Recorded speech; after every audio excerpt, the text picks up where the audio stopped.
வங்கியின் உள்ளே அன்றைய காலை வழக்கத்தை விட சற்று வித்தியாசமாக இருந்தது. அங்கிருந்த அனைவரும் ஒரே திசையில் பார்வையை திருப்பி தொடர்ந்து தும்மிக் கொண்டிருந்த ஒரு முதியவரை நோக்கி பார்த்து கொண்டிருந்தனர். அவரின் வயது 60 தாண்டியிருக்கும். முகத்தில் நெற்றிச் சுருக்கங்கள் இருந்தாலும் அந்த கண்களில் ஏதோ துயரம் கலந்து இருந்தது. அவர் முன் வங்கியின் கவுண்டருக்கு சென்றிருந்த ஒரு இளம்பெண் நின்றிருந்தாள். வயது 25 இருக்கும்.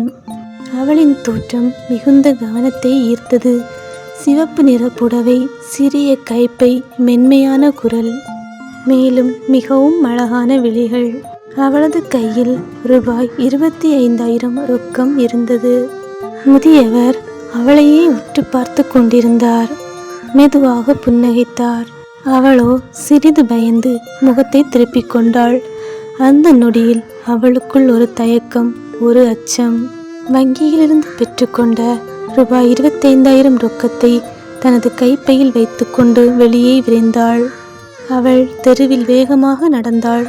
பின் திரும்பி பார்த்தாள். அவர் காணப்படவில்லை. ஒரு பெரிய நிம்மதி. ஆனால் அடுத்த நொடியில் அவர் அவளின் முன் நின்றிருந்தார். அவர் சொன்னார், அம்மா, நான் தும்மும்போது என் வைப்பு பல்செட் உன் கைப்பையில் தவறுதலாக விழுந்துவிட்டது. அதை திருப்பி கொடுத்தால் நான் என் வழியை பார்த்து போய்விடுவேன் என்று. அவள் நடுக்கத்துடன் கைப்பையை திறந்தாள். உண்மையில் அந்த பல்செட் உள்ளே இருந்தது. அதை அளித்தவுடன் முதியவர் புன்னகையுடன் அமைதியாக சென்று விட்டார். அவள் அவரை நோக்கி பார்த்தாள். அவள் கண்களில் நிம்மதியும் நாணமும் கலந்து இருந்தது. ஒவ்வொரு பார்வையும் கெட்ட நோக்கில் இல்லை. சில பார்வைகள் நினைவுகளால், வலிகளால், மனிதத்தன்மையால் நிறைந்திருக்கும்.